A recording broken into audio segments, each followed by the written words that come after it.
I seek refuge with God from Satan the outcast. In the name of God, the gracious, the merciful. Peace, blessings, and mercy of God be upon you. And welcome to another session in Common Sense Lessons from the Qur'an. In this lesson titled, Recognizing Eve, Part 2, The Maintainers of Women, we will touch upon men's position as the maintainers of women according to what God has ordained and revealed in the Qur'an. Let us begin with the verse that expresses this commandment and duty. In chapter 4, the women, verse 34, we read, Men are the maintainers of women because Allah has made some of them to excel others, and because they spend out of their property. The good women are therefore obedient, guarding the unseen as Allah has guarded, and those on whose part you fear desertion, admonish them, and leave them alone in the sleeping places and beat them. Then if they obey you, do not seek a way against them. Surely Allah is high, great. What we have just read is part of our covenant with God. We can determine from the verse that, for all the rights God may have afforded women, He has made men their maintainers. Therefore, if they are obedient and guard the unseen, as God has guarded it, they have fulfilled their part of the covenant outlined in the verse just read. That makes it the Islamic duty of believing Muslim men to uphold the rights that God has granted them. It is a responsibility of honor, as God has revealed that, of those who perform their duty, it is because Allah has made some of them excel others. We should not overlook the fact that God has said that He has made some of them to excel others, and He did not say that He has made all of them to excel others. I hope you get my point. Another point to consider is that all spending is a result of His gifts. Therefore, when God stated, they spend out of their property, we should acknowledge that this is the same property God provides for us to spend from. And women should not overlook the fact that God has given them part of their marching orders or covenant within the same verse. The good women are therefore obedient, guarding the unseen as Allah has guarded. God said the good women, distinguishing them from the bad women. As for men, we have been the maintainers of women since Adam. And every civilization in the Qur'an that God destroyed was a result of the disobedience of men who were the maintainers, even though the women and children within the same civilizations suffered the same destruction. These civilizations include the people during Noah's era, the Ad, the Thamud, and the people of Sodom and Gomorrah. We should also not overlook the fact that God's chosen among the Hebrew Israelites, the Christian, and Muslims with their women and children have suffered and continue to suffer destruction on a grand scale. This too is a result of the disobedience to God by the maintainers of women. Yet, we believing Muslims were warned in God's final revelation. In chapter 6, the cattle, verse 6, we read, Have they not seen how many generations before them we have destroyed whom we had established on the earth such as we have not established you? And we poured out on them rain from the sky in abundance and made the rivers flow under them. Yet we destroyed them for their sins, and we created after them other generations. In the Qur'an, God has championed gender equality in a way that has not been witnessed, written down, or practiced by mankind before or since the Qur'an's being revealed, practiced, and completed, to my knowledge. This is a well-known fact by more than just Muslims the world over, and were any right-minded person to read the Qur'an to determine the accuracy of this claim, they would find that it cannot be refuted or challenged, even slightly. Now, mind you, I am not talking about what is being practiced by believing Muslims globally, or those living in any particular country. I am referring to what God has championed and what He has revealed in the Qur'an. In chapter 33, the clans, verse 35, we read, The submitting men, the submitting women, the believing men, the believing women, the obedient men, the obedient women, the truthful men, the truthful women, the steadfast men, the steadfast women, the reverent men, the reverent women, the charitable men, the charitable women, the fasting men, the fasting women, the chaste men, the chaste women, and the men who commemorate God frequently, and the commemorating women. God has prepared for them forgiveness and a great recompense. As believing Muslim men living in a world that is inclined to suppress our duties to God and our believing sisters, we need to increase our efforts in seeking ways to perform our duties as commanded by God who knows our limits as maintainers. That being said, and my being a Muslim born in the USA, the immediate targets of my concern are my sisters residing in my birth country, as I am most familiar with their condition. Still, I sympathize with sisters globally, who may be suffering situations similar to what many of our sisters are suffering here in the USA. Of the believing Muslims in the USA, none deserve more recognition, respect, honor, and admiration than the sisters who, once being of other faiths or no faith at all, have embraced Islam and observe it with sincere practice in the face of those enemies that lie outside of the faith, meaning non-Muslims, as well as those within the Islamic faith among our Muslim brothers. The physical and vocal treatment of many Muslim sisters by way of several Muslim brothers has become so dishonorable, undignified, and shameful that it is no wonder that our believing sisters are physically abandoning this most excellent religious way. I emphasize physically, as I hope and believe that spiritually our sisters are still with us, with God, and with the Islamic way. Generally speaking, we Muslim brothers have done virtually everything in our power to force sisters into some pre-Islamic, unjust, backward way of coexisting with us that is far outside the laws that God has ordained for us, according to what He has revealed in the Qur'an.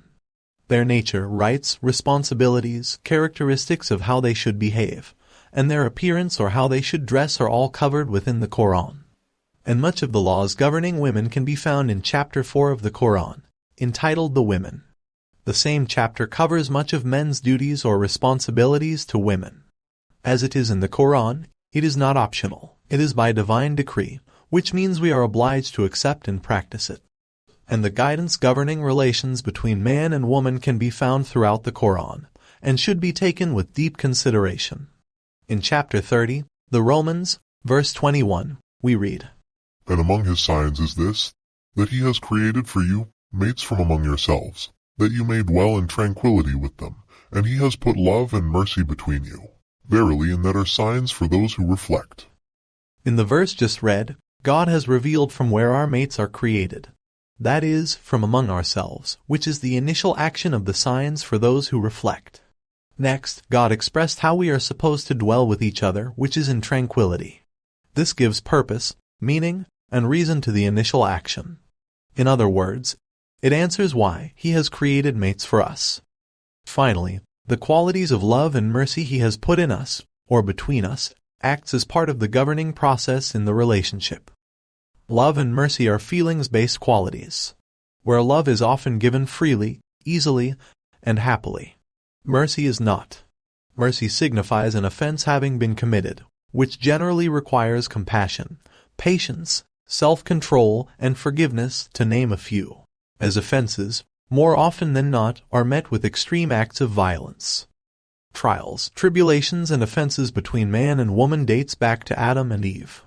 They were experienced by Prophet Muhammad and his wives, and they will continue until the end of time as we know it. History has proven that women are the more loving souls of the mates, while men, being whom God has created us to be, are extremely merciless beings. So, is it a wonder why God has revealed that He put love and mercy between us as mates? It is just as important to exercise these qualities with each other, as we hope and pray that God will exercise them with us, in this life and the next. What God has revealed concerning man's responsibility to women is so simple, clear, and precise that there is virtually no need to wonder whether we are in compliance with God's commandment or not. Yet, many Muslim brothers choose not to comply with what God has revealed concerning our duties as maintainers of women. Instead, many of us have decided to follow pre-Islamic practices, which are no more than the re-established and reinstituted traditional ways with gender discrimination at their core. Then there are those among us who have chosen to follow the laws and practices that govern man-to-woman relationships according to feelings and various systems established by non-believers and non-believing governments. For the believing Muslim, all such ways are unjust, as they are outside of what God has ordained and in direct conflict with what He has revealed, and far too often, we are not being forced to follow such ways, but do so of our own volition. Many of us talk about how Muslim women are the best of believing women, and deserving of the best, but for far too many of us, this is nothing more than lip service, as our actual treatment of them can be likened to an alien species from another planet that threatens our lives and livelihood. When did we brothers start overlooking the external and internal makeup of females? You know, sugar and spice and everything nice. Beautiful, soft, delicate and perfumed flowers that express emotions with tears for both joys and fears. Maybe it sounds corny, and perhaps it's due to my being of old-school mindset, But to me, this is feminine stuff that I look forward to as it triggers the release of dopamine, along with endorphins, which excites acts of compassion and leads to numerous pleasures with women. They are types of pleasures that God has made men to expect from women, not other men. So, how are we Muslim brothers going to condemn effeminate men, while we can stand together all hugged up, staring into the eyes of another Muslim brother, sharing perfumed oils, kissing each other from cheek to cheek, weeping over every little hadith we hear, while condemning other brothers for open acts of affection to their wives and loved ones of the feminine gender? So, what will we brothers start doing next? Bringing each other flowers, or maybe walking together hand in hand, while we have our wives walk 10 paces behind us? Okay, so maybe I'm overstepping a bit with my statements. I apologize if any brother finds what I have said personally insulting. But if you are guilt-tripping, then perhaps you should stop practicing what I've stated and stop contributing to the nonsense. Or haven't you noticed that we live in a country where the goal is to emasculate and effeminate boys and men, while it emasculates girls and women? As for believing Muslim brothers who might deny being a part of these abominable actions, I intend to prove most of such brothers wrong shortly. What has happened is that many of us believing brothers have allowed ourselves to be conditioned to use, or misuse, the Islamic way, to enjoy the luxuries of choice as to whether we do or don't perform our Islamic duties as prescribed by God in the Qur'an, when at the same time, many of the same compel our believing Muslim sisters to practice what we feel they should be practicing, whether ordained by God or not. We treat our sisters as though they don't have common sense, don't reason, and don't understand the concepts of right and wrong according to life experiences and what God has revealed. Should we think they are unaware that we don't practice what we preach? Because there is no doubt as to God being aware of our actions, as well as displeased with them. In chapter 61, the ranks, verses 2-3, we read, O you who believe, why do you say what you do not do? It is most hateful to Allah for you to say what you do not do. It is hateful because it is an act of hypocrisy. And as to refresh our minds about how God feels about hypocrisy, I cite the following verse from the Qur'an. In chapter 4, the women, verse 145, we read, The hypocrites will be in the lowest depths of the fire, no helper wilt thou find for them. Could God have made it clearer and simpler? And though it would seem easy enough to deny such verses pertain to many of us, upon close examination, nothing could be further from the truth. So please allow me to verify my point and prove how most brothers are guilty of the acts mentioned above. I am sure that you all have experienced several awakenings when you least expected them. That is when you see something you have never seen before, though you have been seeing it for an extended time. It is a broadening of the view by way of conscious acknowledgments. For example, I drove a tractor-trailer for 8 years through 48 of the 50 states of the USA. During that time, one of the best experiences I constantly enjoyed was the greetings of peace to and from Muslims that appeared to be almost everywhere, even in the most unexpected and remote areas of the USA. My awakening came when I realized that I was aware of this fact because I had been mainly seeing Muslim sisters and children. And the reason they were most visible was due to how they dressed. On the other hand, if it weren't for Muslim brothers salarming me, after noticing my kufi, I would have never known many of them were Muslim brothers, as nothing was identifying them as such. If you are a Muslim in the USA, you know this to be a fact. The exceptions were the Nation of Islam, who were visible according to their dress, and the Somalian brothers due to their facial features. In fact, some would even salam me only after ensuring I was really a Muslim and not just sporting a kufi for fashion purposes. So, is this what it has come to? Do we now insist or demand that our wives and daughters wear hijab, niqab, burqas, chador, and khimars, then send them out the doors of their domiciles and the security of their homes onto the front lines of the battlefield? Have we forgotten that we are in a land where we are feared, disliked, hated, and presumed to be the enemy by so many? Yet, at the same time, many of us Muslim brothers walk the streets in our Shanjan, Yeezy, Truefit, or Rock Nation wear, to name a few, thereby choosing to represent those who see us as the enemy, those who endorse Satan, evil, and anything that contradicts the Islamic way, all while doing our best impressions of popular rap and hip-hop artists' wannabes. So you see, my believing brothers, it is not only the Freemasons who are hidden in plain sight. Not even the threat of a kufi among the lot of you, even when you are not on the disbeliever-run job. What is worse is that we believe that we are justified in flexing and exercising bragging rights as head Muslim in charge of our households, based on how our women dress. Sure, we may applaud our believing sisters for not dressing like the scantily clad women we are so quick to condemn. But at the same time, we believing brothers don't offer the slightest sign of being Muslims, except when in the confines of the masjid, or at Muslim social gatherings, or in the presence of other Muslim brothers and sisters.